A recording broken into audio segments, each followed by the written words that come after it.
Hello and welcome. I was just thinking, I'm at home, I see a dog, I see a cat, but I'm staying with Ndebele guy.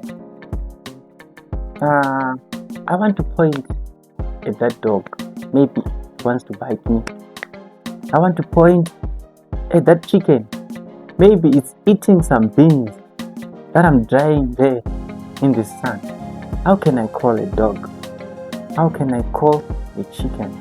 So I'm going to talk about domestic animal.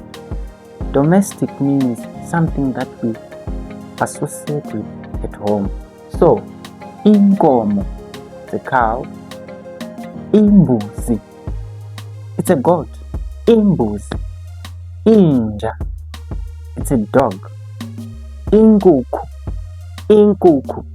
it's a chicken. Umangoye,